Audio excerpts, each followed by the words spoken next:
Hello guys and welcome back to the channel. Today we're going to take a look at the Misc Reliant Kore. So this is the base variant of 4 different variants. So this is the cargo holding variant and I find it a very intriguing ship. For its size, it offers 6 SCU and the ability to take a friend along with you in a dedicated cockpit. It also has quite a substantial firepower capability, which is quite unique for a ship of this size. It has some interesting features, a lot of moving parts, and was designed to take on the Auroras and the Mustangs for their size. So this ship actually offers quite a lot for a new player, for a daily driver. I think that these ships are particularly they're pretty rare. You don't see too many players knocking around in the Misc Reliance. They seem to be like a one-off thing, but for a daily driver I can see it being very useful. 6 SCU is nothing to turn your nose up at, and the fact that you can take a friend with you is also a plus. And also the weapon systems on board are pretty useful, you know, so it's designed really to do cargo running and be able to handle the odd engagement or two. Now obviously it's not a large ship, so but it is maneuverable, and maneuverability plus firepower equals death and destruction. So the Misc Reliants are fairly unique, very weird looking ships in the game, but they are interesting. Obviously, there are elements of Xi'an tech infused with the Misc production of the Reliance, and it's quite a nice touch to see, you know, alien tech being gently entwined into the build of a ship, especially from a human manufacturer. So it's very, very cool. The cockpit itself, for me personally, I find is very reminiscent of almost like a World War II bomber in some aspects, especially from the German side. You know, I'm thinking like Heinkel's or Dornier's a little bit. Kind of has that old school bubble cockpit. Does it suit the ship? I think it does. But the ship itself in its shape is very awkward by its own very nature, you know. But it does have a lot of really cool moving parts. I think the ship has potential as an excellent daily driver. Even for picking people up that may be stranded and or injured, you've got that extra seat.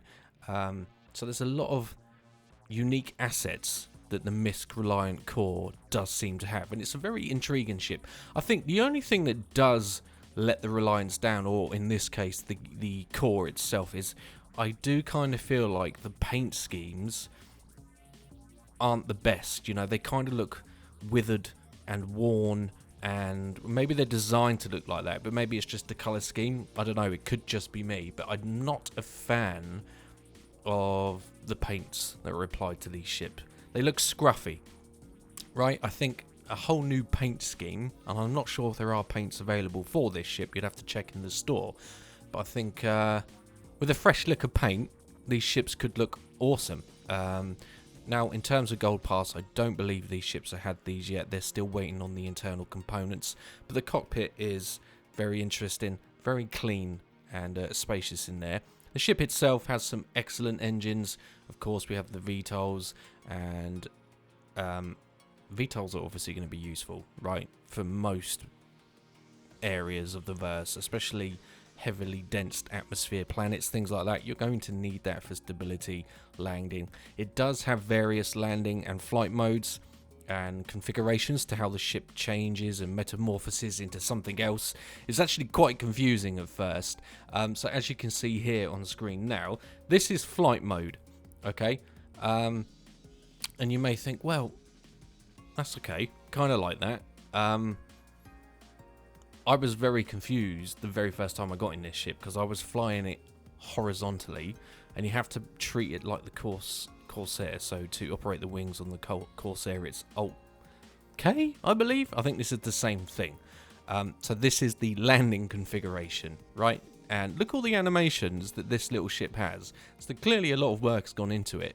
So we have 4 landing gear and then we have flight mode and landing mode, and the VTOL works with either and or. So it's really cool, and the animations of the seats swinging in and around, keeping the pilot upright, I think is very cool. It's a very nice touch. I just think that's awesome. I really do. So there is, for $60, I believe this ship is currently retailing at. I've seen it cheaper on some of the starter packages way back when, I believe. There's a lot to be had for that sort of price point. Yes, it's more expensive than an Aurora, and certainly more expensive than the Mustang, but maybe if it was, let's say $10 to $15 more, I think that would be a bit more reasonable. But it is a very, very cool ship for what it offers. So we get a lot of firepower, decent SCU. I do think that this ship, and possibly some of its variants, would make excellent drug running ships. You know, you've got the space here in the back. You've got fairly decent firepower. It's a very interesting ship. And like I said, you don't see too many of these around, which is kind of a shame, because the more time I've spent with this ship, the more it's sort of grown on me. It is very maneuverable as well, which kind of surprised me a little bit. So it has a lot going for it. I guess the key factors are, if you can look past its sort of awkward looking shape, maybe the canopy and the cockpit area puts you off. But in the back, I mean, there's ample room. I'm not entirely sure if that on the ceiling is a bug or it's meant to be like that. I couldn't tell you. Because I was a little bit like, uh-oh, is my computer melting? I don't know if it's meant to be like that. I'm pretty sure it's probably not. It's very glitzy, you know, but 6 SCU is respectable. For a ship of this size, with the firepower it has, and the fact that you can take another player, it's pretty good. And the components are laid out pretty nicely behind the cockpit. So when they get implemented, as you can see here, very easy to get to. I think this is one of these ships that's going to be a very easy to maintain and run vessel, and I like that aspect of it. I think for shuttle runs between, let's say, a small ship to a large ship, and you don't want to hop in a Taurus or anything like that, this could be a very valid very valid ship for that situation, because you can have 2 people doing this, transporting goods from one ship to another. It's going to be effortless. There's ample room in the back, and although the corridor's a little bit of a choke point between the canopy and the cockpit and the back of the ship, it's really not that much of an issue. So for shuttle running between your fleet, larger ships and smaller ships, I think the Reliant Kore has definitely got some potential. Now the cockpit seats themselves, you can clearly see, are pretty cool. So we have like a almost roller coaster seat, which is strapped to an arm, and then you have your safety cage as the harness, which is also equipped with the MFDs. That's very cool. I really like the idea of you getting in, pulling that down over you, you feel safe, feel secure, and the MFDs are just there. Awesome. Really like that. Now, of course, MFD rework for 4.0, so things could get very interesting indeed. But as you can see here, the seat design, I think, is fantastic, and you can see the sort of clamps where the seats are, where they rotate for those flight and landing modes. Okay, let's talk about weapons then, because this is where it gets interesting. Now here you can see we have a ball turret with 2 badges on, and they were symmetrical on either side of the ship. So ample firepower for a ship of this size. Not to mention there's plenty of weapon hardpoints for the Kore.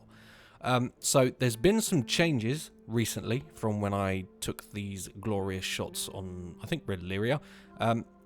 It's got a new design layout weapons wise. So it used to have cannons. The hard points remain, so you can still attach weapons to these spots on the ship.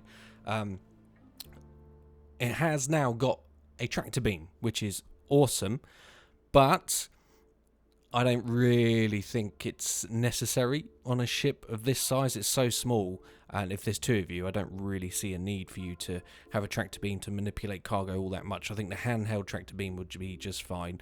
These hardpoints are also gimbaled as well, so firepower, yes, but one of the ball turrets has been replaced with a tractor beam now, and I'll show you that in a minute. But there's something really cool we can do with that. So weapons work, flight mode, landing mode, whichever mode you're in, you can still shoot things. You're not going to get caught with your space pants down. Right, let's take a look at the weapons and components then, and see what stock features the ship will come with. Okay, so here we are with our trusty DPS calculator, and as you can see, we still have the badges. The cannons have gone and been replaced by badges, which is fine. I've got no issue with that. And you can see here we have the remote turret. Now obviously you can swap the badges out for whatever you wish. We have the remote turret, which takes up one of those wingtip ball turrets I will show you now. So we have a tractor beam, which is cool, right? Could be useful. It's down to you whether or not you wish to keep that tractor beam, unless you're using it for, like I said earlier, to transport cargo to and from different ships. It could be useful, but if you're doing drug running and other sorts of missions, you can actually, and I can't believe I'm saying this, swap that tractor beam out and slap a size 4 Gatling on there if you wanted to. So you could really go to town with this ship. That's really cool. So we have 2 missile racks with 2 ignites on each, so the firepower for this ship is pretty impressive. Shields, we have 2 size 1s, which are the webs.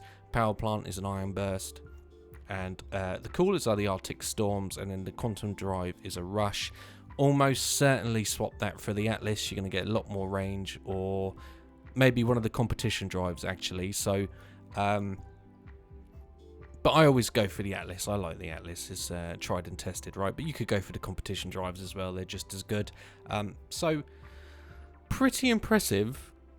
Dual manned, 6 SCU, ample firepower, tractor beam if you want it. You just need to decide what ball turret you want on one of the wingtips, and you are good to go. So the ship, very impressive for its size. So, what do we have that makes this ship unique? Well, we have excellent engine animations, we have 2 flight configurations, we have the ability to carry a friend, a passenger, a casualty, a criminal, whatever it might be. We have ample, ridiculous amounts of firepower, versatility as well, with that tractor beam being replaced in one of the turrets. I think it's got a lot going for it. Like I said, I just wish it had a bit more of a like I said, I'm not sure if we could buy paints. I didn't check before I made the video. I should have done. I just think the paint scheme lets the ship down a little bit, because this is the stock paint scheme. Looks very scruffy. I think that's probably by intent. But other than that, I think the ship, for its price point, for what it can do, for what it might do in the future, it's certainly something that will come good. This ship, I really do feel there'll be a lot of use cases coming up with this ship. It has a very unique shape to it, and it's a shape shifter. So if you get bored, I mean, you can fly the ship in landing mode. It makes no odds if you can even call it landing mode. It's only my assumption, because that's how you get the gear to operate. So I mean, you can fly around in any configuration you want. You've got the VTOL that works in any configuration you want. You've got the weapons that work in any configuration you want. It's just unloading and loading cargo. Obviously, you will have to be in the flat sort of pancake configuration to unload and load cargo. Apart from that, pretty impressive, I think. It's not that tanky. It's not supposed to be, but it's got enough on it, firepower-wise, maneuverability-wise. You know, it's unique Xi'an tech to get you out of a tight spot. I think it's gonna blossom is the word I would choose to describe this ship in the future as the game develops. Me personally, I haven't done any drug running in it. I will, and I haven't slapped the size 4 on where the tractor beam is currently situated, but I will. I think a size 4 Gatling and you doing drug running missions, and then flying up to your fleet and exchanging cargo, illicit drugs, or whatever it might be you're trying to make money on, I think the ship will have tons of potential. Tons of potential. So what we'll do now, guys, is we'll do a walk around of the ship. Okay, so the only thing that has changed is the tractor beam location, as I showed you earlier. I kind of like the look of the weapons, though. It looks a little bit more devious, right? So the ship itself, as you can see, it's fairly wide, right? Well, let's not lie. It's very wide for a ship of its size. It utilises 4 landing gear, has that very distinct sort of bubble dual seat cockpit. I think the seats are fantastic. The fact that you can sit in, get strapped in, and the MFDs drop down with that sort of roll cage thing. I think that's a really nice touch. We've got hard points under the wings. We've got missiles under the wings. And then, okay, brilliant. And then we've got multi-role turrets that you can strap to fit your needs of the ship. So versatility, firepower, maneuverability, it's all looking good and very adequate cargo space. It's just if you like the look of this ship or not. I didn't at first. Hands down, was like, oh, it's so weird looking, right? It's so weird looking. But with most things, you spend time with these particular ships and then they sort of grow on you. They all tend to have their own sort of foibles and charms that start to reel you in a little bit. So it's very cool in that set. Simplistic, but not. It's very hard to describe how I feel about it, right? Because the concept of the ship itself is it's just a cargo carrier with some guns. But when you look at all the animations, the VTOL, the flight configurations, the gimbal turrets, the dual seat canopy, it's cool. There's a lot going in and on with this ship. I think I would use this a lot with the tractor beam if I didn't want to keep getting in and out of the Taurus. Or maybe I've got a 315p. Maybe that would fill that role. Because the 315p has a tractor beam on the chin. Maybe. It's a lot more luxurious, isn't it, being an Origin ship for the 315p? But I think it's close. I think this ship would win for versatility against the Origin 315p, I have to say.